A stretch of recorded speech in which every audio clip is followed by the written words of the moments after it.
안녕하세요. Eat 바이블입니다. 오늘 함께 묵상하실 말씀은 누가복음 5장 27절에서 39절까지의 말씀입니다. 함께 말씀을 읽겠습니다.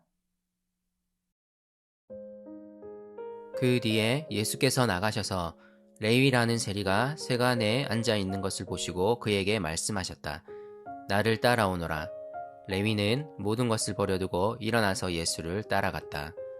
레위가 자기 집에서 예수에게 큰 잔치를 베풀었는데 많은 세리와 그 밖의 사람들이 큰 무리를 이루어서 그들과 한자리에 앉아서 먹고 있었다.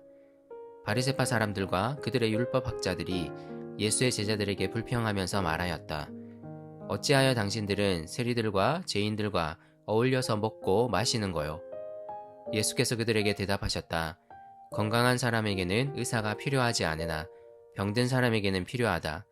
나는 의인을 부르러 온 것이 아니라 죄인을 불러서 회개시키러 왔다. 사람들이 예수께 말하였다. 요한의 제자들은 자주 금식하며 기도하고 바리새파 사람들의 제자들도 그렇게 하는데 당신의 제자들은 먹고 마시는군요. 예수께서 그들에게 말씀하셨다.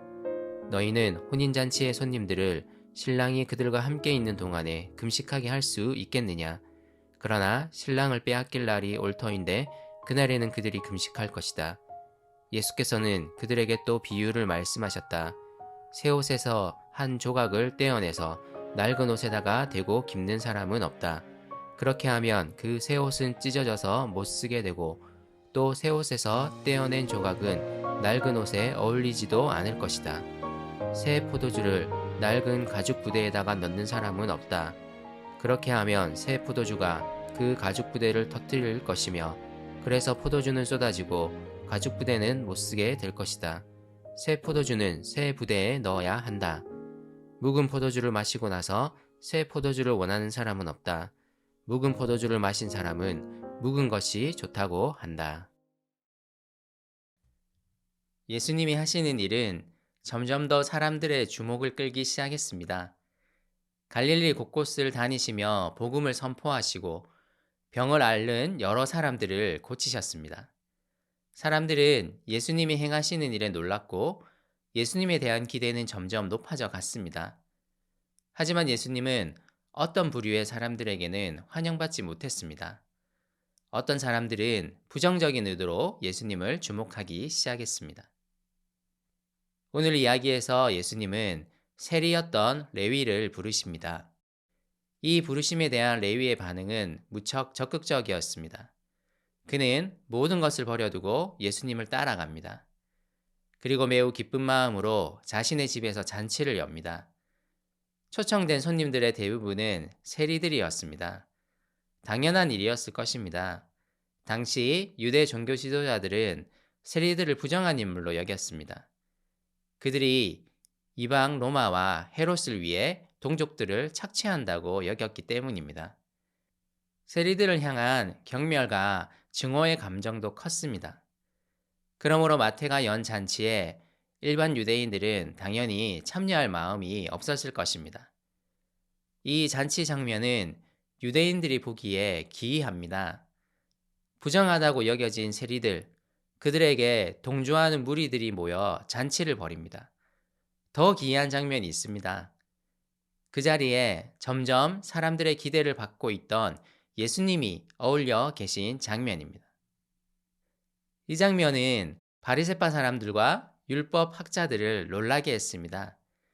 그들은 예수님의 제자들을 따로 불러내어 항의합니다. 어찌하여 당신들은 세리들과 죄인들과 어울려서 먹고 마시는 거요?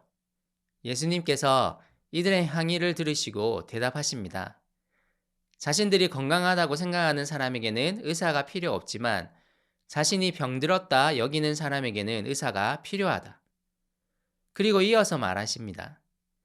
나는 의인을 부르러 온 것이 아니라 죄인을 불러서 회개시키러 왔다.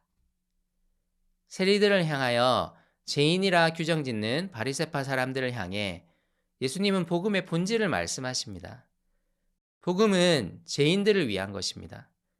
하나님 앞에서 자신의 의를 내세우지 않고 자신을 죄인으로 고백하며 하나님의 긍휼을 구하는 자들을 위한 소식입니다.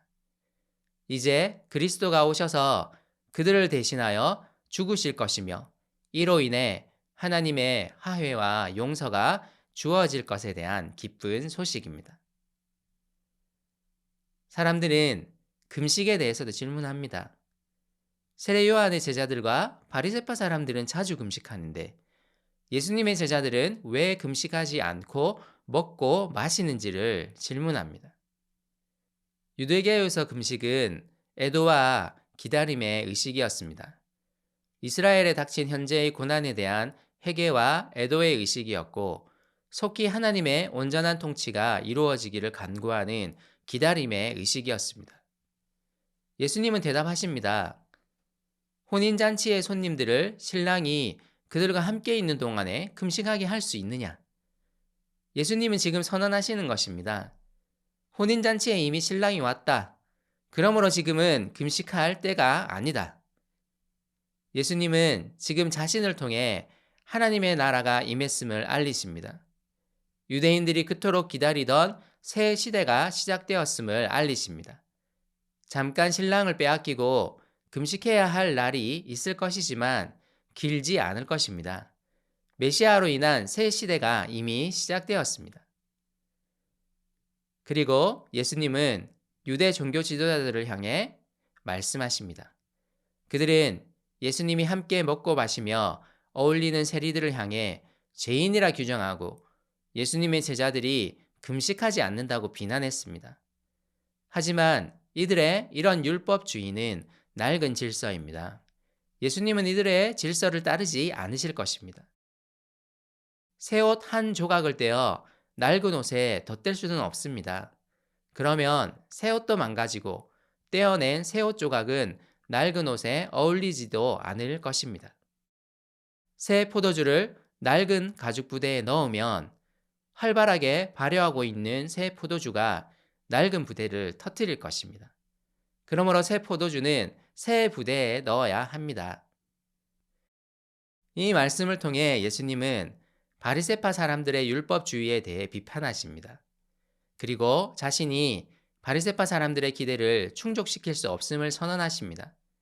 그들은 그들이 원하는 메시아를 기다리지만 예수님은 하나님의 뜻으로 그들의 율법이 죄인이라고 규정하는 자들을 찾으러 오셨습니다. 예수님은 자신의 십자가로 인해 주어질 용서와 화해, 그리고 은혜의 질서를 선포하기 위해 오셨습니다. 예수님의 이 말씀이 어떻게 다가옵니까? 주님의 복음은 죄인들을 위한 것입니다. 그분이 죄인들과 함께 먹고 마시며 그들을 위해 자신을 주시는 이야기입니다. 이로 인해 죄인들에게 하나님의 용서가 있을 것임을 알리는 이야기입니다. 그 은혜 아래 있는 자들은 하나님과 화해하여 진정한 평화를 누릴 수 있음을 약속하는 이야기입니다. 이 새로운 질서가 오늘 우리와 함께 합니다.